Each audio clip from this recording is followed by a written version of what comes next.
noches, mis amados hermanos, que el Señor les bendiga. Antes de iniciar esta transmisión, vamos a orar. Amante Dios y Padre Celestial, te damos gracias, Señor, en el nombre de Jesús, por esta noche, por el privilegio que tú nos das de reunirnos, Señor, para escudriñar juntos tu palabra y aprender cada día más de ti, Señor. Te damos gracias, Padre, porque tú eres nuestro guía, tú eres nuestro Salvador, nuestro libertador. Tú eres nuestro refugio y nuestra fortaleza, Señor. Tú eres nuestro castigo fuerte, nuestro protector, Señor. Padre, te damos gracias porque caminar en ti es caminar en la seguridad, Señor.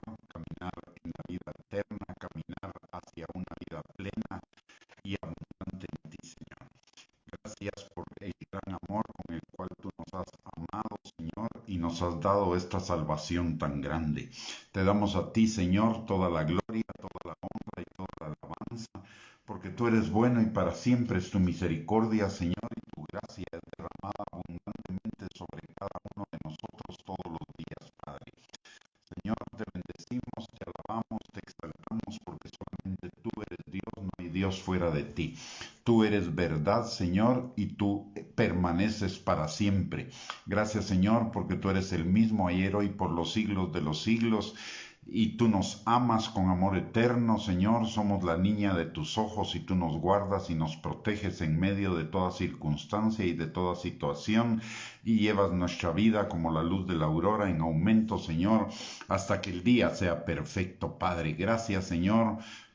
Te alabamos y te bendecimos y ponemos este tiempo delante de ti pidiéndote, Señor, que todo lo que hagamos sea para tu gloria, para tu honra, Señor, y que tú lo dirijas por tu Espíritu Santo, Padre. Señor, en el nombre poderoso de Cristo Jesús, también te pedimos en esta noche que tu Espíritu Santo, que permanece sobre cada uno de nosotros, rompa todo yugo de mentira, de argumento y de razonamiento falso que se oponga al conocimiento tuyo y a la obediencia a Cristo y a la vida plena y abundante que tenemos en ti, Señor. Te pedimos que tu Espíritu Santo nos guíe a toda verdad, que abra nuestros oídos, nuestros ojos, pero por sobre todo que prepare nuestro corazón para que tu palabra encuentre como semilla una tierra fértil en la cual produzca fruto y fruto en abundancia para la gloria de tu nombre. En el nombre poderoso de Cristo Jesús te lo pedimos, Señor. Amén y amén. Muy buenas noches, mis amados hermanos, que el Señor les bendiga. Qué privilegio más hermoso el poder compartir con ustedes en esta noche, dándole gracias a Dios por este primer día hábil del año y esperando que haya sido un día de bendición, un día de fructificación y un día en el cual la presencia de Dios haya estado con cada uno de ustedes, guiándoles y llevando mucho fruto. El día de hoy vamos a seguir con nuestra enseñanza que iniciamos el día de ayer acerca de el Señor, de el Espíritu Santo como nuestra guía, como nuestro guía. Ayer estuvimos viendo la importancia de ser guiados por el Espíritu Santo, y el Espíritu Santo nos va a guiar siempre a la obediencia a Cristo, y esa guianza se complementa con la transformación que el Espíritu Santo va a hacer en la vida de cada uno de nosotros. El día de hoy vamos a continuar con nuestro tema del Espíritu Santo como nuestra guía, aclarando un punto o dejando en claro un punto bien importante. Cuando el Espíritu Santo nos dirige, su dirección siempre, siempre, absolutamente siempre va a ser clara, porque Dios no es un Dios de confusión, sino un Dios de orden. Y si Él quiere que hagamos algo específicamente, Él nos lo va a revelar sin ningún lugar a dudas, aunque no nos guste. Y además de ello, como el Espíritu Santo no solo es nuestro guía, nuestro transformador, sino también nuestro ayudador, el Espíritu Santo nos va a ayudar para poner en práctica lo que Él nos está guiando a hacer. Ahora, ¿qué necesitamos? Y esto nos lo enseña, esto nos lo enseña Primera de Corintios capítulo 14, versículo número 33. Dice la palabra: pues Dios no es Dios de confusión, sino de paz. Cuando el Espíritu Santo nos guía, el Espíritu Santo va a poner paz en nuestro corazón. No necesariamente significa ello que nos va a gustar lo que el Espíritu Santo nos esté guiando a hacer. Obviamente a nuestro yo no le va a gustar porque significa poner a ese yo en sujeción, en servidumbre. Al yo no le gusta obedecer, al yo le gusta mandar. El yo se rebela contra la palabra de Dios. Pero eso, sin embargo, a pesar de ese malestar o de esa molestia que el yo puede causarnos a la dirección del Espíritu Santo, vamos a tener una paz interior, una certeza de que eso es lo correcto, de que eso es lo que el Espíritu Santo nos está guiando conforme a la palabra. Entonces, y le voy a poner un ejemplo. Jesús, en algún momento, cuando estaba orando en Getsemaní, él le dice al Padre que si era posible que pasara de él la copa de la pasión, de todo lo que implicaba la pasión. Pero Jesús también le dice, mas no se haga mi voluntad sino la tuya. ¿Eso qué significa? Que en algún momento había una resistencia a pasar por la voluntad de Dios, pero sin embargo Jesús tenía paz y sabía perfectamente, tenía paz en su corazón de que lo que estaba por suceder era la voluntad del Padre, y entonces él pudo pasar por la pasión sin alterarse, sin enojarse, perdonando a todos aquellos que tuvieron que ver con su crucifixión, y dice la palabra que él enmudeció, no abrió su boca en su defensa. ¿Por qué? Porque él estaba con plena paz en su corazón de que a pesar de que no era agradable al cuerpo, digámoslo así, todo lo que él iba a pasar era la voluntad de Dios y la voluntad de Dios era perfecta y que él vería el fruto de su aflicción en usted y en mí por la salvación que tendríamos en él. Entonces, la guianza del Espíritu Santo algunas veces no nos puede gustar, pero eso no significa que no sea la guianza del Espíritu Santo. Eso va a traer a nuestro interior. Quizá nuestra mente se pueda revolucionar, pero en nuestro corazón vamos a sentir completa paz. ¿Por qué? Porque Dios no es Dios de confusión, sino es un Dios de paz. Y en cuanto a lo de Jesús, a lo que Jesús experimentó en relación con la voluntad de Dios, con la guianza del Espíritu Santo, lo encontramos en Lucas capítulo 22, versículos del 41 al 43. Dice la palabra, y él se apartó de sus discípulos a distancia como de un tiro de piedra, y puesto de rodillas oró diciendo, Padre, si quieres, pasa de mí esta copa, pero no se haga mi voluntad sino la tuya. Y se le apareció un ángel del cielo para fortalecerle. Igualmente a usted y a mí, cuando somos guiados por el Espíritu Santo, a pesar de que nuestro yo quisiera algo diferente y nosotros nos disponemos a obedecer la voluntad de Dios, el Espíritu Santo va a venir a nosotros no solo como guiador, sino además de ello como fortalecedor, para fortalecernos a cumplir la voluntad de Dios. Ahora bien, ¿qué necesitamos para ser guiados por Dios? Primero, debemos estar claros que Dios quiere guiarnos a través de su Espíritu Santo.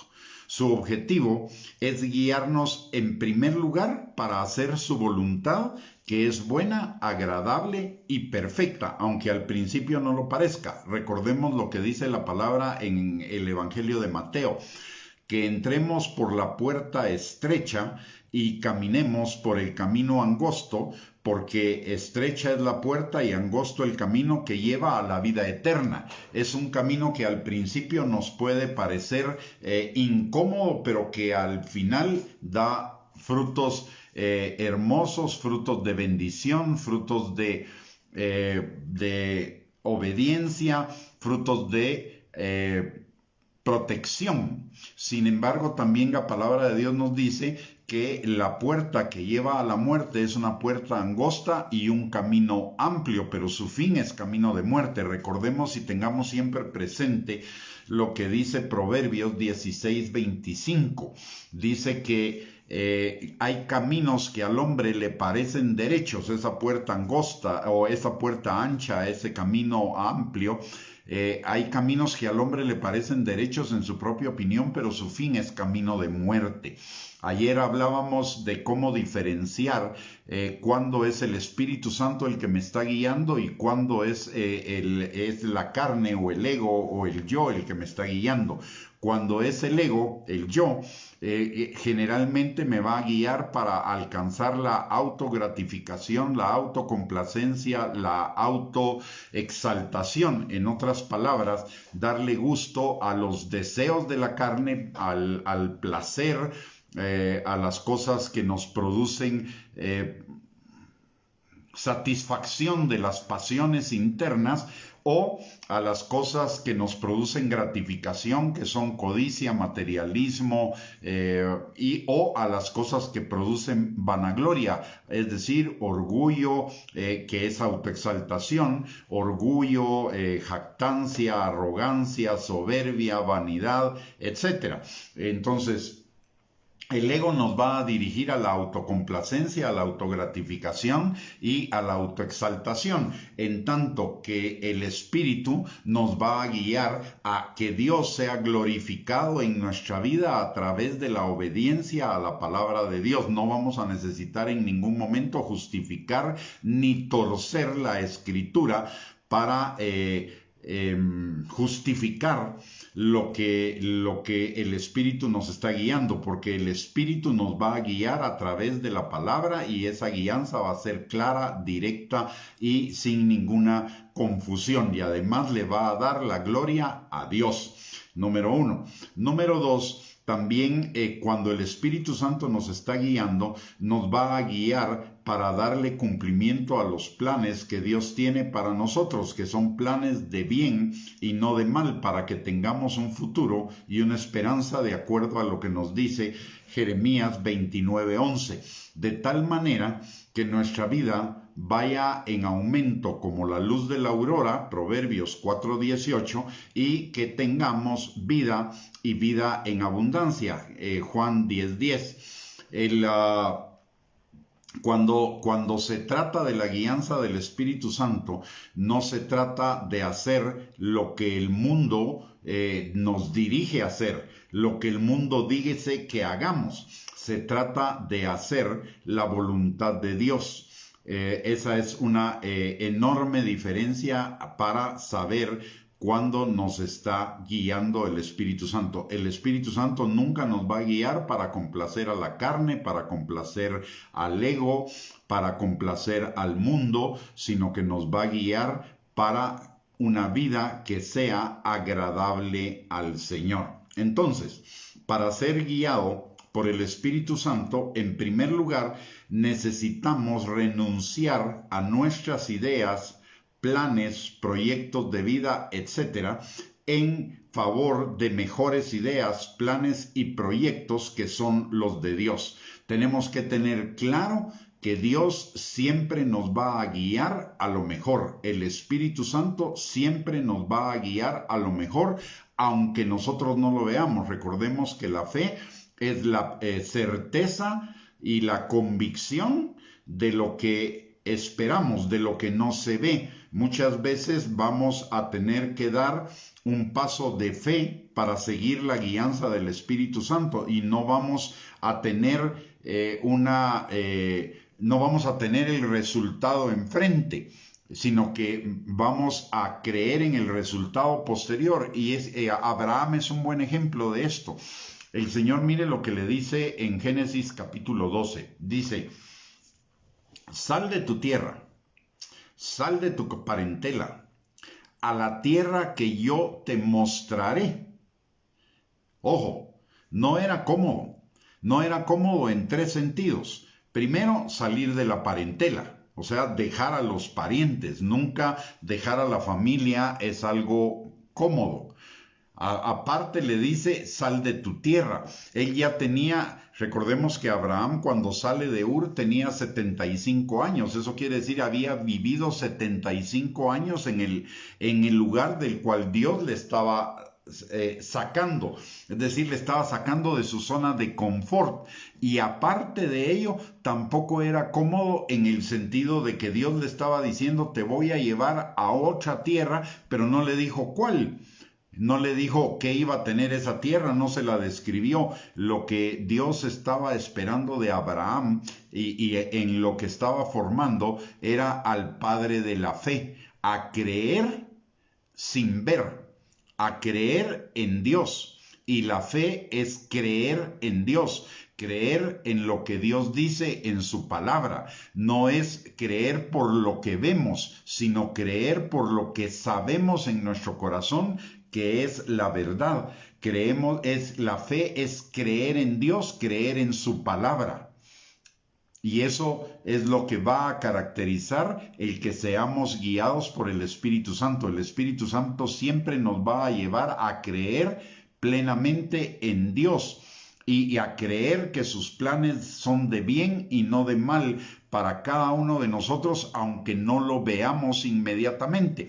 Y le voy a poner un ejemplo en esto que ha sido mi experiencia muchísimas veces.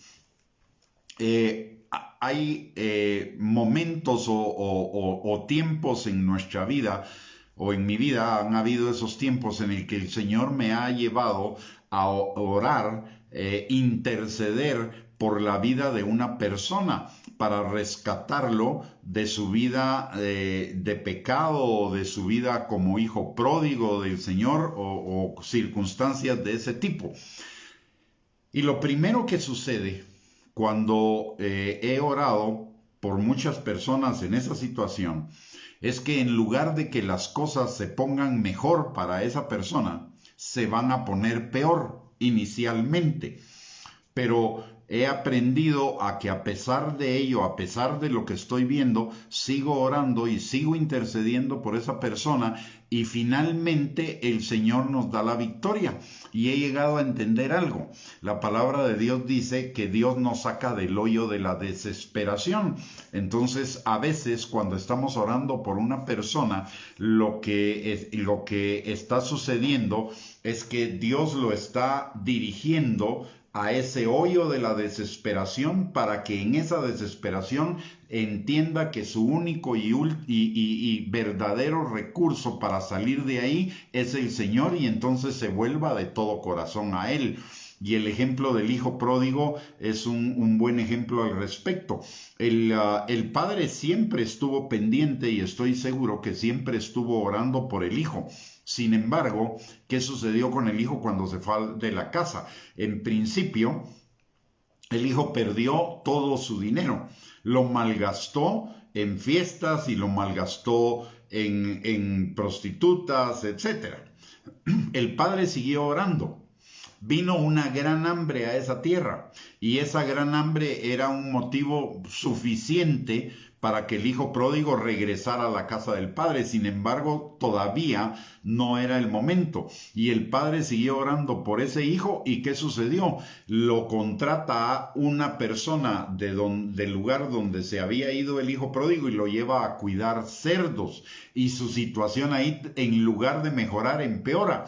¿Por qué razón? Porque el hijo pródigo no solo estaba cuidando cerdos, que era una profesión despreciable, sino que encima de todo estaba queriendo comer la comida de los cerdos. O sea, la situación empeoró, pero en esa situación, en ese hoyo de la desesperación, dice la palabra que el hijo pródigo volvió en sí, y entonces se arrepintió y regresó a la casa del Padre.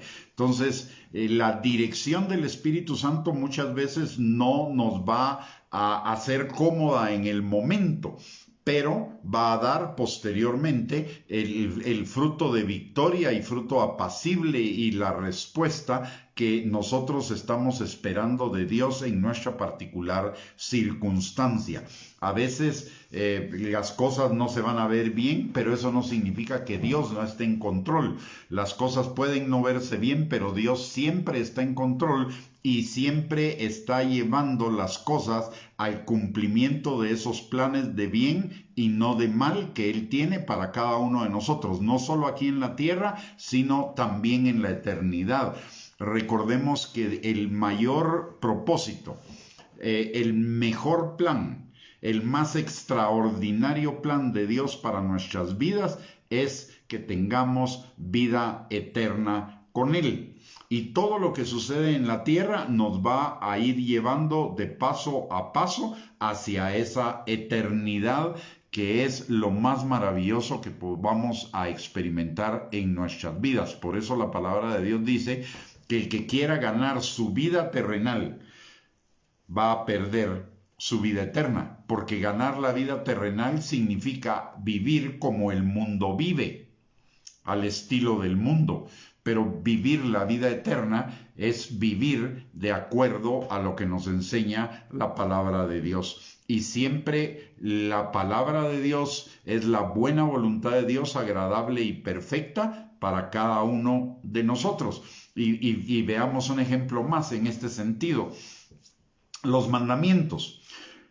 Conozco personas que ven los mandamientos como algo que es una limitación que Dios pone para que no disfruten, entre comillas, de la vida. Sin embargo, los mandamientos son la barda protectora que nos impide salirnos del propósito de Dios y de la vida abundante que Él tiene para cada uno de nosotros acá en la tierra, que va de aumento en aumento hasta que sea perfecto en el día de Jesucristo y entremos a la plenitud de la vida en Él.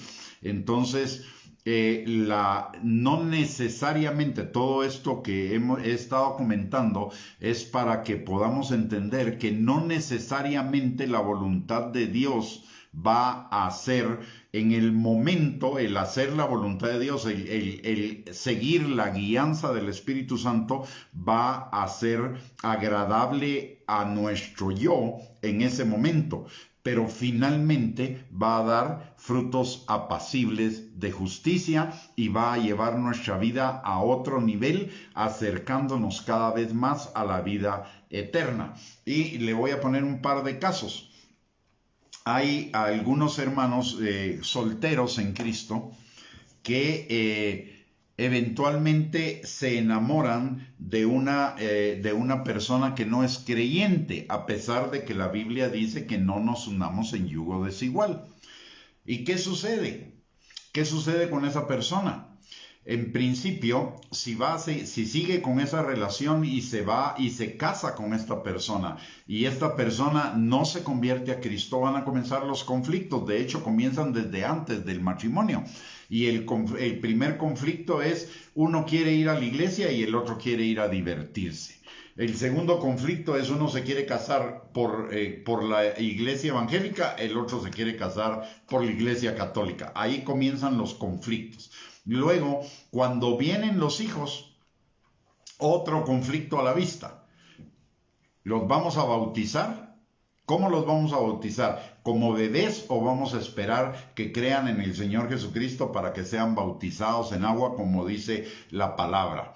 Y después viene la educación en cuanto a los principios de vida de cada uno de los hijos o de los hijos, porque uno va a querer enseñarle los principios del mundo, mientras que el otro le va a querer enseñar los principios de la palabra. Y entonces la vida se va a convertir la vida matrimonial, en lugar de ser una vida feliz, se va a convertir en un conflicto permanente. Entonces, cuando la palabra puede ser muy, muy bonita, la pareja puede ser muy agradable en el momento, la pareja, pero si no obedecemos la palabra de Dios de no casarnos en yugo desigual, de no unirnos en yugo desigual, lo que va a suceder es que en el momento quizá vamos a obtener o van a obtener satisfacción de estar juntos, pero después ya en la vida como pareja van a tener conflictos. Por eso la palabra de Dios dice: dejará el hombre a su padre, a su madre, se unirá a su mujer y serán una sola carne. Y ese unirse a su mujer es unirse en metas, unirse en propósitos, unirse en visión, unirse en fe, unirse en el alma y finalmente pues ya casarse y consumar esa unión matrimonial en la vida sexual. Pero lo primero que la palabra de Dios nos enseña es a unirnos en el alma y en el espíritu para que verdaderamente lleguemos a ser uno. Pero si estamos en diferente visión, en diferente creencia, en diferente perspectiva de la vida, también la palabra de Dios nos dice algo. En Amós 3:3 dice: ¿a dónde irán dos juntos si no estuvieren de acuerdo? Entonces, en el momento de ese inicio de noviazgo, de ese conocer a la otra persona que no está en la misma fe, puede ser desagradable al yo dejar a esa pareja, dejar a esa persona. Sin embargo, el final es conveniente, porque si no, muy probablemente vamos a tener una vida demasiado complicada. En lugar de una vida feliz, vamos a tener una vida muy complicada. Y es por una razón, yo lo he visto muchísimas veces, así que si usted está soltero por ahí y está en esta situación, piénselo muy bien, porque he visto algo. Lo he visto repetidas veces cuando hay una unión en pareja en yugo desigual.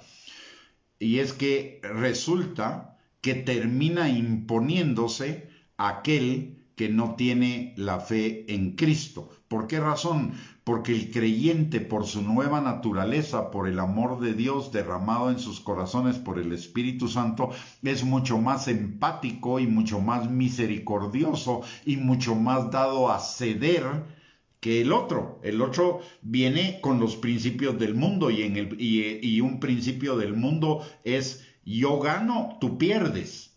Mientras que en el Señor es: yo gano, tú ganas. Entonces, obviamente, el que va a terminar cediendo es el creyente y el que se va a terminar imponiendo va a ser el no creyente. ¿Y eso qué va a implicar? Va a implicar la pérdida de la fe, o una merma por lo menos en la fe del creyente y una insatisfacción en cuanto a su vida, porque su alma va a tener sed de Dios, pero la otra persona lo va a impedir. Entonces, el Espíritu Santo siempre nos va a guiar a hacer la buena voluntad de Dios, agradable y perfecta, aunque al principio no se vea como muy agradable. Y le voy a poner un par de ejemplos más de la palabra al respecto. En los evangelios se nos relata el momento en el cual Jesús le dice a dos de sus discípulos: vayan a la ciudad y en tal parte van a encontrar un pollino, desátenlo y tráiganmelo, porque era necesario que el Señor entrara a Jerusalén para que se cumpliera la profecía montado en un pollino. Entonces el Señor le da esa instrucción, pero ellos en ese momento dicen: sí, pero ¿y si nos ven que estamos desatando el pollino? Van a pensar que nos lo estamos robando. Y entonces Jesús les dice: díganle al dueño que yo lo necesito. Imagínese usted la situación en la cual estaban los discípulos en ese momento. Ellos en lo natural están pensando: nos van a ver como ladrones, nos van a encarcelar o nos van a hacer algo. No era agradable para ellos. Sin embargo, obedecieron. Y cuando obedecieron, ¿qué sucedió? Sucedió justamente como el Señor Jesucristo se los había dicho. Y entonces Eso sirvió para el cumplimiento de una profecía, pero también para la gloria de Dios y para que el Señor Jesucristo fuera exaltado en su entrada a Jerusalén. La otra situación que enfrentaron los discípulos, que también nos lo cuenta o nos lo relata el Evangelio, es cuando iban a celebrar la última cena. Jesús les dice: entren a la ciudad y van a encontrar a un hombre llevando un cántaro de agua. Síganlo, y cuando entre en una casa, díganle al dueño de la casa que me prepare la habitación, porque ahí voy a celebrar la Santa Cena. Aparentemente para nosotros no tiene nada de anormal esa situación, pero si nos referimos a las costumbres en el Antiguo Testamento, una persona, un hombre que llevara un cántaro de agua, significaba que su identidad sexual era dudosa. O sea, imagínese usted lo que pensaron los dos discípulos. Vamos a seguir a un hombre que tiene una identidad sexual dudosa. ¿Qué van a pensar de nosotros? ¿Qué va a pensar ese hombre que estamos siguiendo, que queremos algo con él? La reacción debía haber sido: no lo vamos a hacer. Sin embargo, ellos entendían bien el principio de la fe, y el principio de que la fe a veces nos va a guiar a hacer cosas que parecen no agradables, pero que sin embargo van a traer fruto de bendición. Y ellos obedecieron, y sucedió justamente como el Señor Jesucristo les había dicho. ¿Y en qué desembocó eso? En una cena, en una última cena, donde Jesús nos dejó muchísimas y maravillosas enseñanzas acerca no solo de la última cena, sino acerca del servicio, de la unidad, acerca del futuro nuestro en la vida eterna, etc. Resultó en una tremenda bendición, aunque en ese momento no era agradable, pero ellos tuvieron paz porque tuvieron fe en Dios. Y lo hicieron con la fe puesta en Dios. Así es que nosotros debemos seguir la guianza del Espíritu Santo.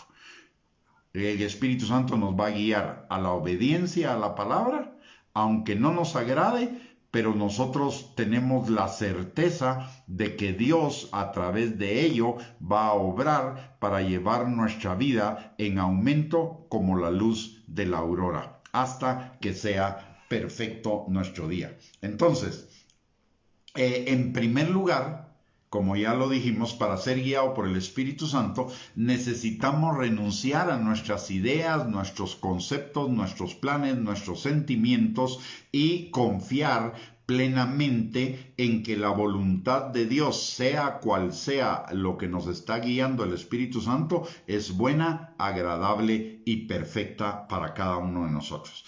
Lo segundo es que necesitamos entender, no solo en nuestra mente, sino en nuestro corazón, y sobre todo en nuestro corazón, que Dios sabe mucho mejor que nosotros lo que nos conviene. Dios sabe mucho mejor que nosotros cuáles son los mejores planes y proyectos de vida para cada uno, y dejar en sus manos el control absoluto de nuestro destino, sabiendo que aunque hayan dificultades en el camino, que de todos modos las habrán aunque sigamos nuestros propios caminos, lo que Él tiene planeado para nosotros es mucho mejor que cualquier otra cosa. Esto es fe. Fe es la plena certeza, la plena convicción de que Dios tiene completo control de nuestras vidas. Mire, yo he oído un eslogan que muchos cristianos dicen que no es el correcto. Muchos dicen, el Señor, yo manejo mi vida, pero el Señor es mi copiloto. No es así. No debe ser así.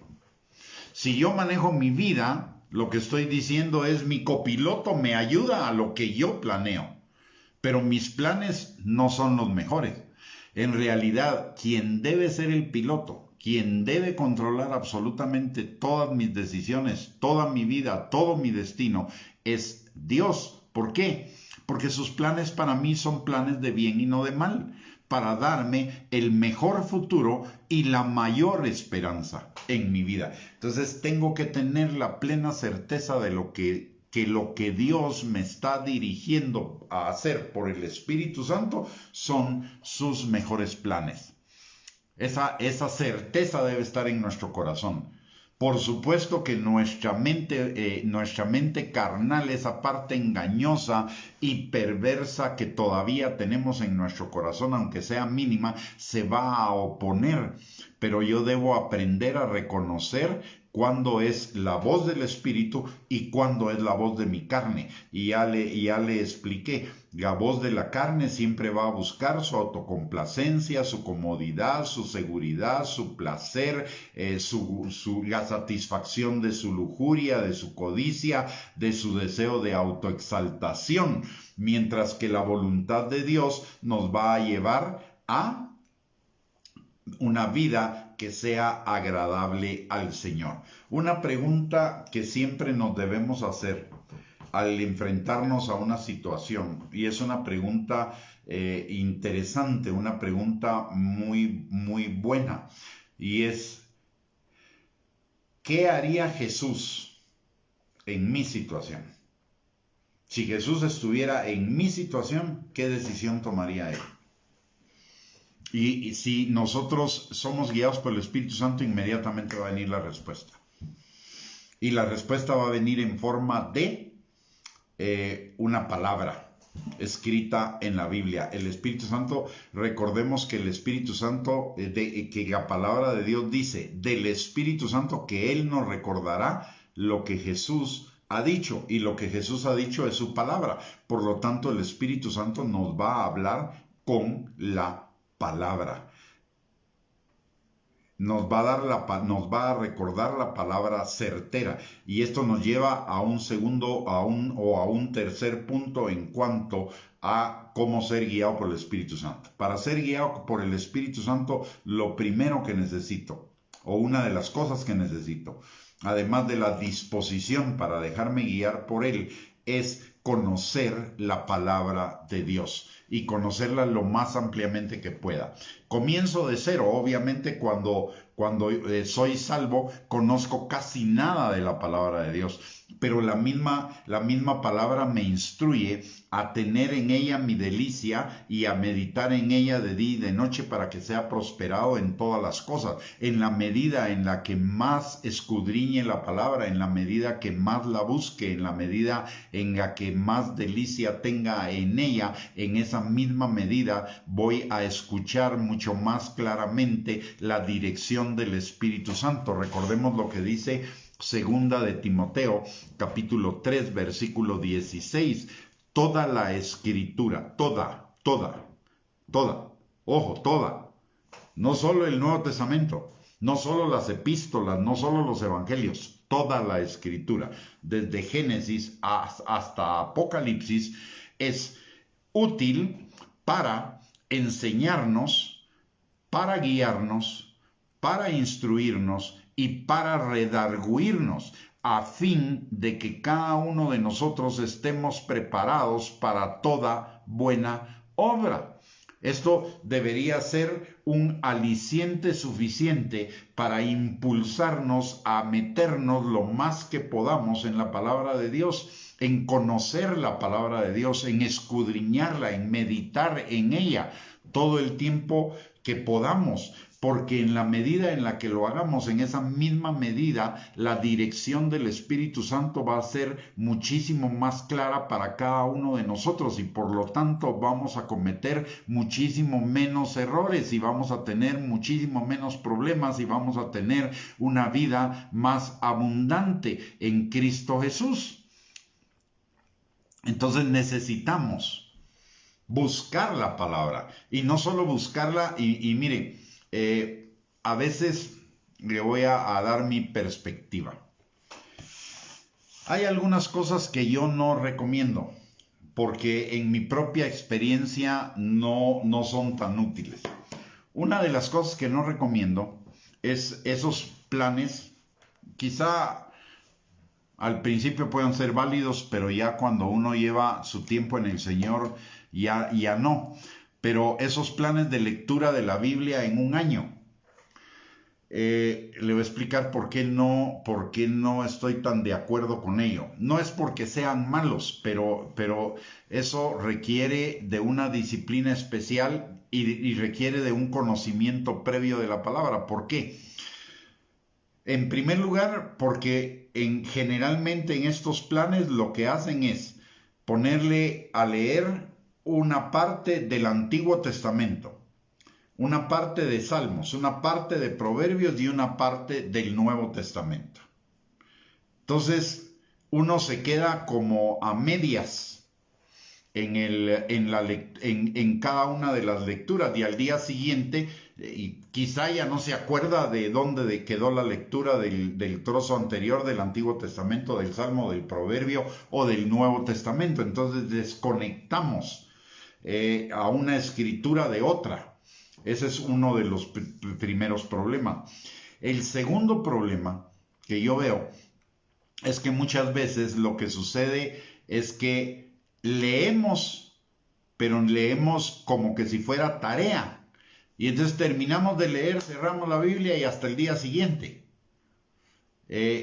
Yo prefiero, mi punto de vista es que prefiero que una persona lea por lo menos 3 capítulos diarios de la palabra, cuando está comenzando, 3 capítulos diarios de la palabra, comenzando en Génesis hasta Apocalipsis. ¿Por qué? Porque la revelación de Dios es gradual. Él se va revelando gradualmente a través de toda la Escritura, comenzando por Génesis, y la corona de la revelación de Dios y de Jesucristo y del Espíritu Santo está en el libro de Apocalipsis. Entonces vamos gradualmente. Y si leemos 3 capítulos diarios en 365 días del año, lo que vamos a leer es más o menos 1085, 1100 capítulos de la Biblia, y eso es la Biblia entera, porque la Biblia tiene 1185 capítulos. Entonces, 3 capítulos diarios por un año nos van a llevar a leer la Biblia entera.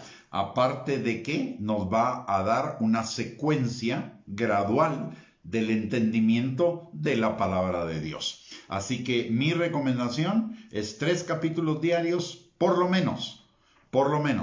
Pienso que en la medida en la que uno va conociendo más de la palabra y va leyendo más de la palabra y se va metiendo más con el Señor, 3 capítulos al final no van a ser suficientes y uno va a leer mucho más. Lo que sí creo también con todo mi corazón, y esto es especialmente para aquellos que son ministros de la palabra, es que nosotros deberíamos leer la palabra de Dios por lo menos una vez por año.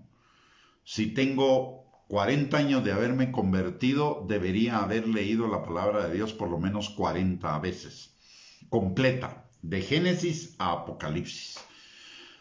¿Por qué razón? Porque somos ministros de la palabra. Eso es lo que, como nos define la palabra de Dios. Y recordemos en esto el libro de Hechos en el capítulo 6. Al principio, los discípulos no solo predicaban, oraban, sino que además atendían las mesas, pero comenzaron a tener algún tipo de problemas respecto a la atención de las mesas y les estaba consumiendo demasiado tiempo. Entonces, lo que ellos hacen es que le dan la instrucción a la iglesia de que escoja varones de buen testimonio, de fe, etcétera, para que ellos atiendan las mesas, para que los discípulos, los apóstoles, se pudieran dedicar al ministerio de la oración y la palabra. O sea, nos pone la prioridad a nosotros los ministros. Es la oración y la palabra, las dos cosas juntas. Esa es la prioridad. Para lo demás, el Señor va a traer las ayudas necesarias, y lo dice el libro de Habacuc en el capítulo 4, versículo del 2 al 4. Escribe la visión en tablas para que todo aquel que lea corra con ella. ¿Y eso qué quiere decir? Cuando nosotros tenemos clara la visión de lo que Dios nos llamó a hacer, la debemos escribir y el Señor se va a encargar de impactar con esa visión a otras personas que van a correr con ella y que nos van a ayudar en las tareas que para nosotros como ministros no son las tareas más esenciales. No quiere decir que las demás no sean esenciales, pero no son las prioritarias. Las prioritarias que Dios nos da es dedicarnos al ministerio de la oración y de la palabra. Y le voy a dar una experiencia, le voy a compartir una experiencia mía como pastor. En la medida que más oro por la congregación, en esa misma medida veo que menos problemas se presentan en las personas de la congregación. Es decir, menos van a requerir el consejo pastoral. ¿Por qué? Porque la oración de intercesión de uno va a tener efecto en la dirección que el Espíritu Santo les va a dar a ellos para resolver sus problemas, número uno. Y como además también me dedico a la palabra, entonces el dedicarme a la palabra me permite o escuchar la voz del Espíritu para darle en cada sermón o en cada enseñanza, en cada prédica, la palabra exacta que la persona necesita para la resolución de sus problemas. Y entonces ya no necesitan recurrir tanto a mí como pastor, pero es el resultado de dedicarme a lo que la palabra de Dios dice, la oración y la palabra. Y eso lo vemos también manifestado en la iglesia del libro de Hechos. En la iglesia del libro de Hechos, a partir de que los apóstoles se dedican a la oración y al ministerio de la oración y la palabra y delegan las demás tareas de servicio, en esa misma medida el Espíritu Santo comienza a moverse mucho más fuertemente en la expansión del reino fuera de Israel. Y comienzan los viajes misioneros, comienza la expansión del evangelio a todas las provincias de Asia Menor, etcétera, etcétera, y se incrementan el número de testimonios y el número de milagros, porque los apóstoles estaban haciendo exactamente lo que la palabra de Dios les estaba indicando, que es exactamente también lo que hizo Jesús. ¿Jesús a qué se dedicaba? Si nos damos cuenta y analizamos lo que hacía Jesús, que nos relatan los evangelios, Jesús se dedicaba a dos cosas: al ministerio de la oración y al ministerio de la palabra. Y cada vez que Jesús tenía un tiempo, después de predicar, iba al monte o se iba a un lugar retirado a orar, y después de eso se manifestaba el poder de Dios en su predicación. Entonces, ¿esto qué nos indica? Nos indica la oración, nos indica la importancia de la dirección del Espíritu Santo. Y la palabra nos indica la importancia de llenarnos de la palabra de Dios para que la dirección del Espíritu Santo sea efectiva en nuestras vidas. Entonces, necesitamos fundamentalmente renunciar en primer lugar a nuestros propios planes para sumergirnos en los planes del Señor a través de la oración y de la palabra. Muchas veces nosotros no renunciamos a nuestros planes en favor de los planes de Dios, porque en el fondo de nuestro corazón dudamos de que Dios sea quien dice que es, y dudamos de que Dios vaya a hacer lo que dice que hará. Y ello es por las ideas distorsionadas que a lo largo de nuestra vida hemos recibido del mundo, hemos recibido de la carne, hemos recibido de la gente que está a nuestro alrededor que no es creyente, y en algunas oportunidades porque lo que nosotros hemos decidido aparentemente y en el momento nos da resultado. Pero posteriormente vienen los problemas y resulta que no conectamos esos problemas a las malas decisiones que hicimos antes. ¿Por qué razón? Porque nuestra mente, en nuestro corazón hay una parte engañosa y perversa que no quiere reconocer nuestras propias responsabilidades en nuestras decisiones y le comenzamos a echar la culpa a las circunstancias, a los demás, incluso a Dios, cuando realmente los responsables fuimos nosotros. Nosotros somos los responsables de todo lo que nos sucede en nuestra vida, sea para bien o sea para mal, porque nosotros hicimos una siembra y lo que sembramos vamos a cosechar y mucho más abundantemente. Y un ejemplo de cómo evadimos la situación lo tenemos en Adán y en Eva. Cuando Dios les preguntó qué hicieron, ¿qué es lo que dice Adán? La mujer que me diste. No reconoció que fue el resultado de su propia decisión. ¿Y qué dice Eva? La serpiente me engañó. La serpiente tuvo la culpa. Hoy, ¿qué hacemos muchos cristianos?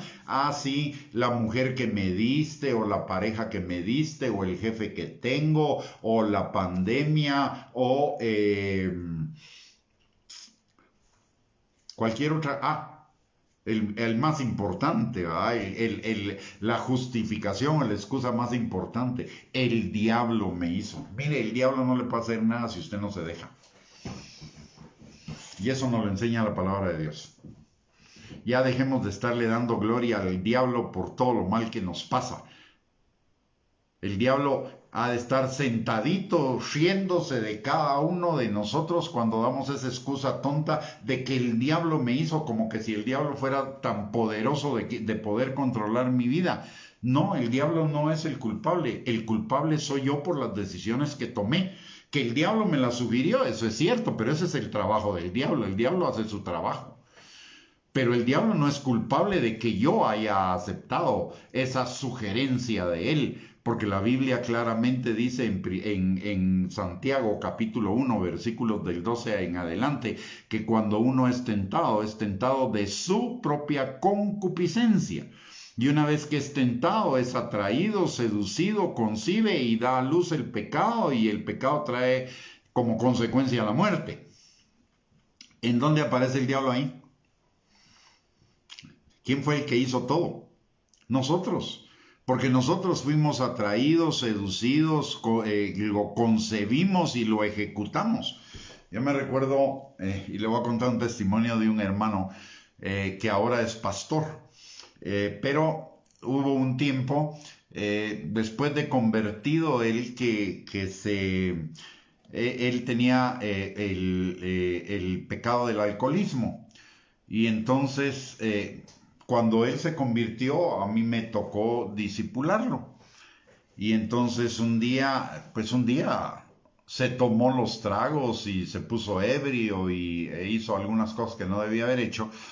Y entonces cuando yo lo confronté, le pregunté, mira, ¿y qué fue lo que pasó? Es que mira, el diablo me hizo. Entonces le comencé a hacer unas preguntas, ¿no?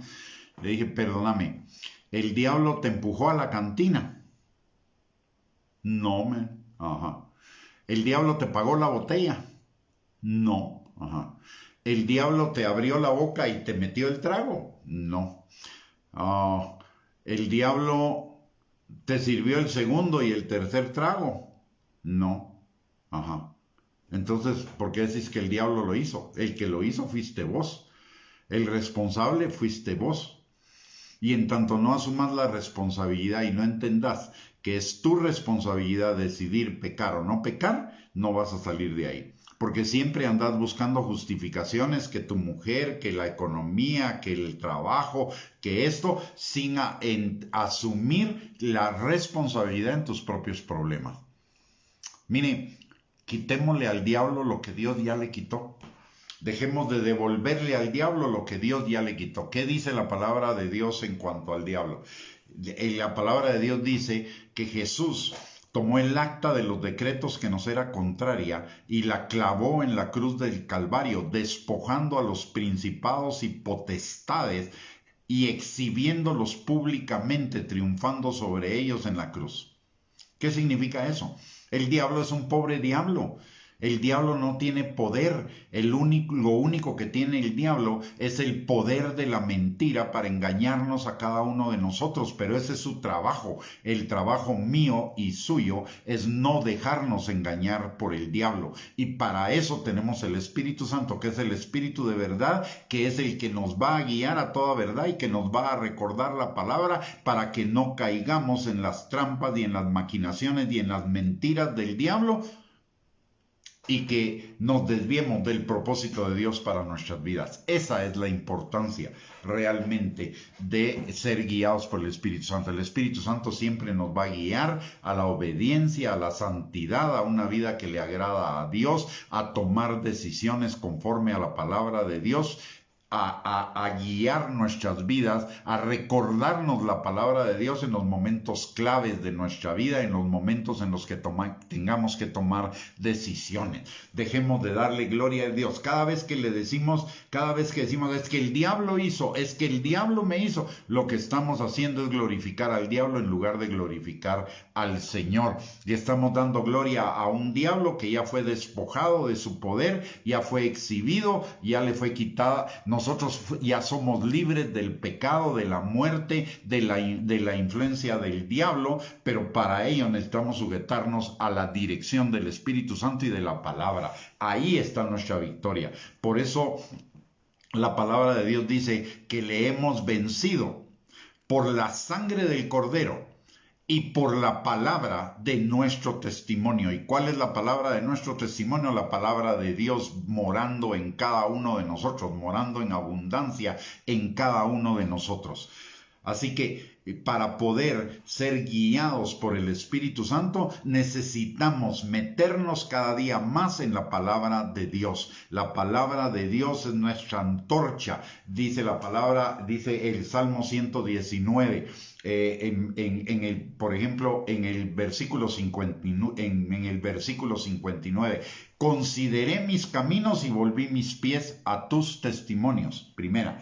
Segunda, 119, 105, lámpara es a mis pies tu palabra y lumbrera a mi camino. ¿Con qué este versículo, no me acuerdo cuál es el número, pero está en el 119 también, en el Salmo 119, dice: ¿con qué limpiará el joven su camino? Con guardar tu palabra. Así que la clave está en la palabra y en la dirección del Espíritu Santo, que nos va a recordar la palabra, pero nos va a recordar aquella palabra que hemos leído, aquella palabra que hemos atesorado en nuestra mente y en nuestro corazón. Por eso la palabra le dice a Josué, y esto es bien interesante para que entendamos la importancia de esto. A Josué, cuando Josué va a entrar o va a dirigir al ejército de Israel o al pueblo de Israel a tomar la tierra prometida, no le dice, el Señor en primera instancia no le da las estrategias de la guerra, no le da una táctica militar. Lo que el Señor le da es una instrucción, y le dice en el capítulo 1, del versículo 6 al 9, 3 veces le repite: esfuérzate y sé valiente. Pero no le está diciendo esfuérzate y sé valiente para la guerra. Si notamos bien, le dice: esfuérzate y sé valiente para conocer la palabra, para guardarla en tu corazón y para ponerla por obra. Entonces todo lo que hagas será prosperado. Y es lo mismo que el Señor nos dice a nosotros en tercera de Juan 2. Hijo mío, yo deseo que tú seas prosperado y tengas salud, así como prospera tu alma. El Salmo 1 dice, ojo, porque eso es bien, bien importante. El Salmo 1 dice: bienaventurado el varón que no anda en consejo de malos, no se sienta en silla de escarnecedores, ni anda en camino de pecadores, sino que en la ley de Jehová está su delicia, y en ella medita de día y de noche. Entonces será como árbol plantado junto a corrientes de agua, que da su fruto en su tiempo, su hoja no cae y todo lo que hace prosperará. Y mire la clave que tiene este versículo, este pasaje. Es el Salmo 1, versículos del 1 al 3. Y dice, primero, que aquella persona que tiene en la ley de Jehová su delicia, y en ella medita de día y de noche, no va a andar en camino de pecadores, no se va a sentar en silla de burladores, ni andará en el consejo de los malos. La palabra de Dios lo va a apartar de lo malo. Pero además de apartarlo de lo malo, lo va a llevar a una vida de bendición. ¿Por qué? Porque será como árbol plantado junto a corrientes de agua. Y el árbol plantado junto a corrientes de agua siempre está verde, siempre tiene vida, nunca se seca. Número 2 dice que su hoja no cae, que dará su fruto a su tiempo, o sea, fructificará, producirá fruto. ¿Y qué fruto? El fruto de amor, gozo, paz, paciencia, benignidad, bondad, fidelidad, dominio propio y humildad. Y aparte de ello, todo lo que haga prosperará. Miren, le voy a dar un consejo que yo lo aprendí desde muy temprano en mi vida como creyente. Rechace todo pensamiento que le lleve a poner en duda la palabra de Dios. Debemos tener la certeza plena y absoluta en nuestro corazón de que la palabra de Dios es la verdad. Cuando tenemos esa convicción, puede que no obedezcamos de vez en cuando, pero no vamos a tener ni la menor duda de que es la verdad, y el Espíritu Santo va a usar esa verdad para redarguirnos, para convencernos de pecado, para volvernos al Señor muy rápidamente y cortar esa cosecha que puede crecer de seguir desobedeciendo. La palabra de Dios es la verdad. A mí me duele muchísimo cuando comienzo a escuchar algunas expresiones de algunos hermanos que dicen, sí, la Biblia dice, pero. Ese pero significa, aunque diga la Biblia eso, a mí no se me da la gana hacerlo, ni creerlo. Y si comienzo a dudar en una cosa, voy a dudar en otra y en otra y en otra, hasta que va a llegar un momento en que la palabra de Dios para mí no va a tener el valor de vida que debería tener. Y conozco personas así, personas que comenzaron dudando de algo y terminaron viviendo su vida a su manera, no a la manera de la palabra de Dios, y obviamente comenzó su vida a ir en una espiral descendente hasta que terminaron revolcados de nuevo en el pecado. Como dice la palabra de Dios, el perro vuelve a su vómito. Cuidado con eso, porque es una de las estrategias del diablo. ¿Qué hizo el diablo con Adán y con Eva? Los puso a dudar de la palabra de Dios. ¿Y dónde terminaron? Fuera del Edén. Igual nos puede pasar a nosotros. La palabra, necesitamos tener la certeza en nuestro corazón de que la palabra de Dios es la verdad infalible, la verdad eterna, la verdad que trasciende toda cultura, toda costumbre, toda época, toda raza, toda circunstancia, toda situación. Y en la medida que establezcamos nuestra vida sobre el fundamento de la palabra, que es Cristo, sobre el fundamento de la verdad, en esa misma medida, cualquier cosa que suceda no va a conmover nuestra fe, más bien la va a fortalecer. Y un ejemplo de ello lo tenemos en el año recién pasado con la pandemia. ¿Cuánta gente conoce usted que se enfrió como resultado de la pandemia? Y se decían creyentes, pero eran creyentes que solo estaban, creyentes quizá entre comillas, ¿no? porque solo estaban agarrados de las promesas que les convenían, no de la obediencia a la palabra. Y recordemos que los mandamientos son promesas también. Los mandamientos implican siempre dos promesas.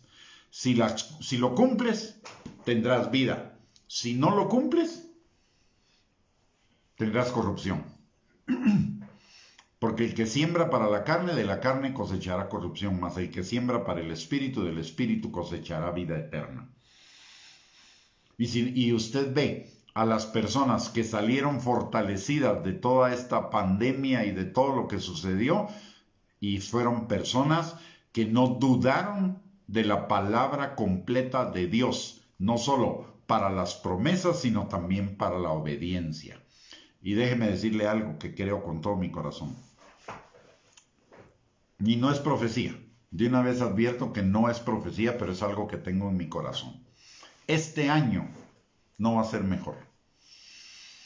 Este año va a traer sus propios afanes, sus propios problemas, sus propias circunstancias difíciles, y vamos a necesitar afirmarnos aún más en la palabra de Dios. Y si me preguntas el siguiente año, pues si el siguiente año tenemos el don de la vida todavía aquí en la tierra y no nos hemos ido con el Señor, el próximo año va a ser más difícil que este. ¿Por qué? Porque la palabra de Dios lo dice. La palabra de Dios dice que el misterio de la iniquidad ya está en acción, pero no va a llegar a su máxima expresión hasta que no sea quitado de en medio lo que la detiene. ¿Y qué es lo que lo detiene? La iglesia, porque la iglesia es la sal y la luz del mundo. Pero eso no significa que el misterio de la iniquidad no esté creciendo. Cada día lo vemos. Si analizamos el mundo, lo que era hace 2 años y lo que es ahora, vemos que el misterio de la iniquidad creció y va a seguir creciendo. Pero usted y yo tenemos el ancla más segura, tenemos el fundamento más seguro, el fundamento de la palabra, pero toda la palabra, el consejo completo de la palabra. Y esto es lo que nos advierte el Espíritu Santo a través de Pablo en las epístolas. Pablo dice: en nada, en ninguna circunstancia, dejé de enseñarles a ustedes el consejo completo de la palabra de Dios. Así que necesitamos afirmarnos en eso. Para ser guiados, mire, en los próximos tiempos, a partir de hoy, de hecho a partir de antes, pero si no lo hemos hecho antes, a partir de hoy, es imprescindible, necesario que seamos guiados por el Espíritu Santo en medio de las circunstancias, todos los días, porque la Biblia dice que en los últimos tiempos serán tiempos peligrosos, y se lo está diciendo a la iglesia, se lo está diciendo a Timoteo, tiempos peligrosos, segunda de Timoteo, capítulo 3, versículo 1 al capítulo 4, versículo 5. Ahí nos habla de los tiempos peligrosos que vendrán. Y también Apocalipsis, capítulo 2 y capítulo 3, en las cartas dirigidas a los 7 apóstoles de las 7 iglesias, también les advierte de los peligros de la iglesia antes del arrebatamiento. ¿Y cuál es la respuesta? ¿Cuál es la solución? Afirmarnos en la palabra de Dios y afirmarnos en la dirección del Espíritu Santo. Así que, mis amados hermanos,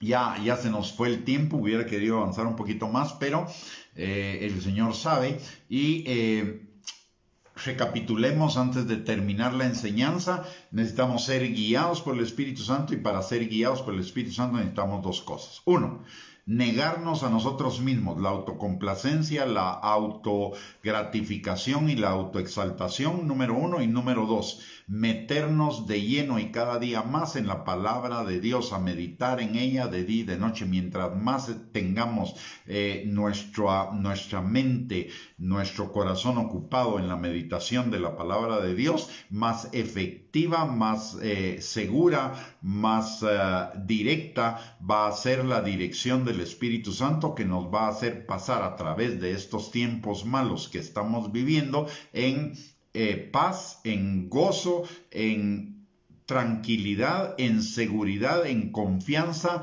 en protección del Señor. Recordemos que el Señor es nuestro amparo, nuestra fortaleza, nuestro castillo, nuestra torre fuerte, nuestra seguridad. Él es nuestro protector, Él está con nosotros todo el tiempo, pero para poder experimentar esa seguridad, fortaleza, etcétera, necesitamos estar afirmados en la palabra de Dios.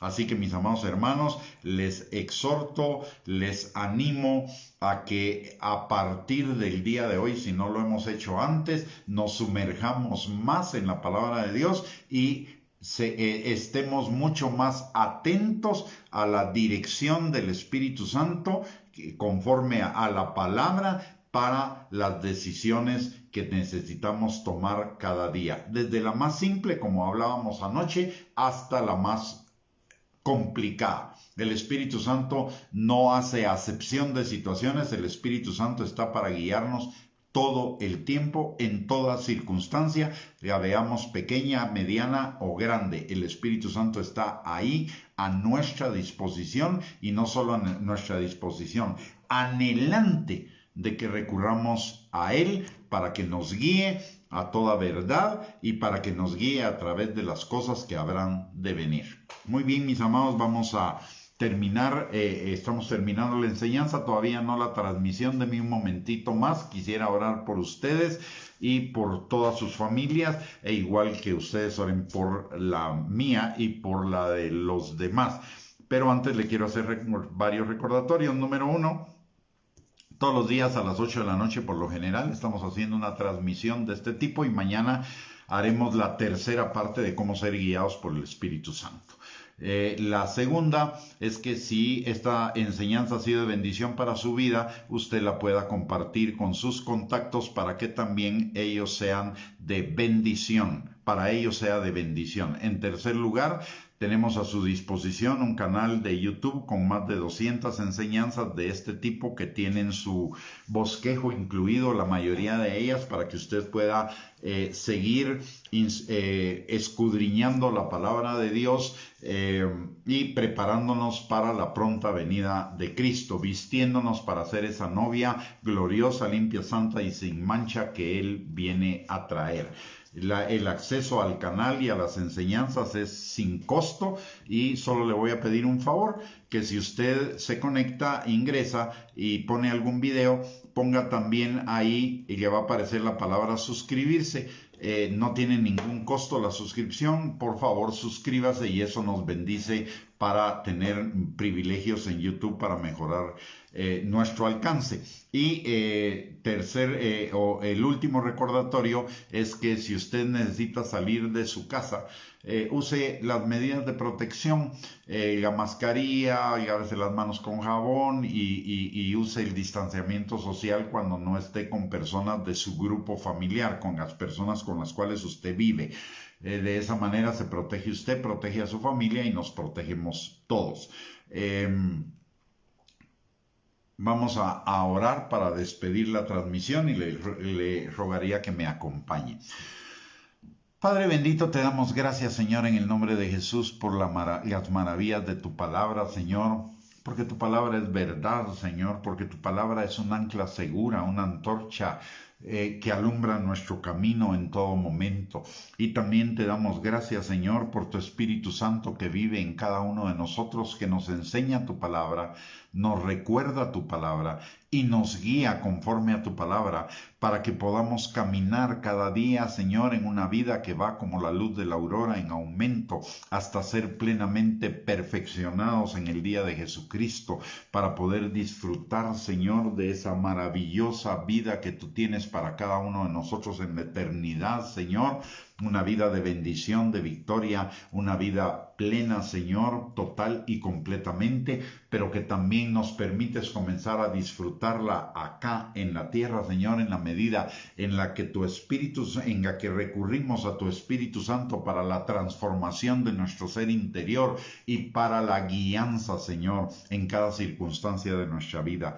Gracias, Señor, por tu grandiosísima gracia y misericordia para con cada uno de nosotros, porque no solamente nos diste la salvación en Cristo Jesús, sino nos diste tu Espíritu Santo como sello de esa salvación, para ayudarnos, Señor, a crecer en ella cada día, a guardarla, Señor, y a vivir en una vida cada día más victoriosa en ti, Señor. Gracias, Padre, por tu misericordia, gracias por tu amor.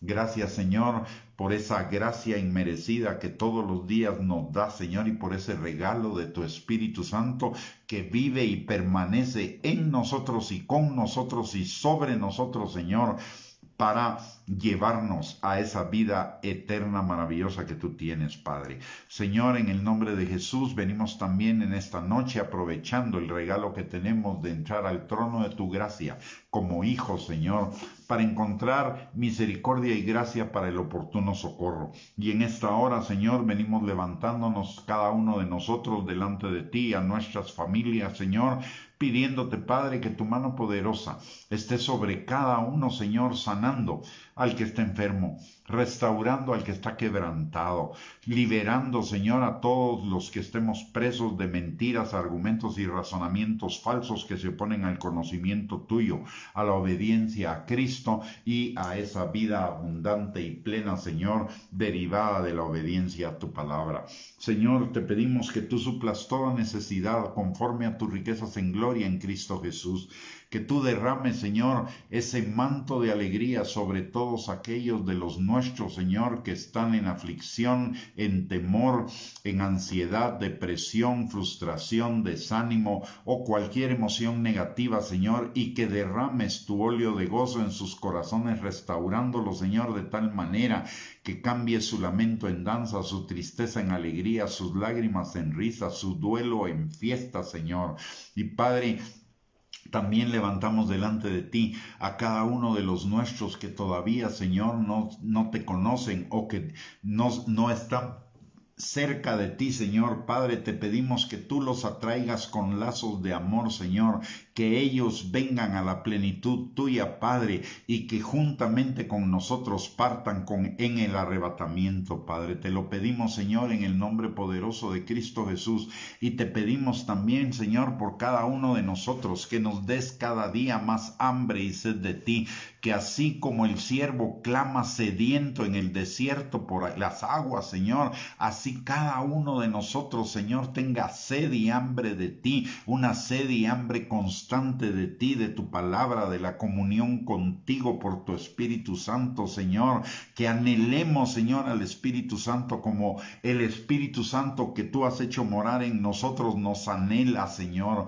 Te lo pedimos, Padre, en el nombre de Jesús, y también, Señor, clamamos por cada uno de los ministros tuyos en Guatemala y en cualquier parte del mundo, Señor, para que tú, Padre, nos guardes, nos protejas, Señor, nos dirijas para no caer en enseñanzas de error, en doctrinas falsas, Señor, sino que, Padre, entendamos el propósito tuyo para este tiempo, para tus ministros y tu iglesia, de preparar, Señor, esa novia santa, gloriosa, sin mancha, que tú vienes a traer, Señor, para las bodas del Cordero.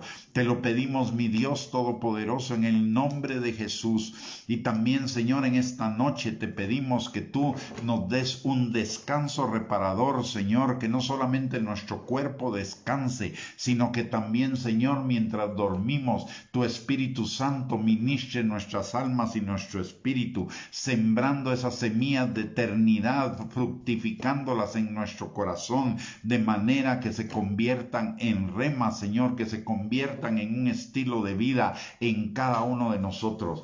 Y el día de mañana, Señor, que es el día que tú has hecho para que nos gocemos y nos alegremos en ti, Señor, que sea un día en el cual tu gozo nos acompañe, porque tu gozo es nuestra fortaleza, Señor. Y no solo ello, Padre, sino que tú bendigas la obra de nuestras manos y produzcamos fruto, Señor, y fruto en abundancia para la gloria de tu nombre. Todo, Señor, te lo pedimos en esta hora en el nombre poderoso de Jesús, y desde ya te damos a ti toda la gloria, toda la honra y toda la alabanza, porque hemos orado conforme a tu voluntad. Y si oramos conforme a tu voluntad, sabemos sin lugar a dudas que tendremos las peticiones que te hayamos hecho. Por ello, Señor, te damos gracias y te damos desde ya la honra, la gloria y la alabanza a ti, el único Dios verdadero, nuestro Padre. En el nombre poderoso de Cristo Jesús. Amén y amén. Muy bien, mis amados hermanos, hemos llegado al final de esta transmisión. Que el Señor les bendiga. Les mando un abrazo a cada uno de ustedes. Que tengan una linda noche y un bendecido día de mañana. Esperando, si el Señor así lo permite, que mañana nos podamos volver a reunir a las 8 de la noche para seguir escudriñando juntos la palabra de Dios. Bendiciones para todos y un gran abrazo.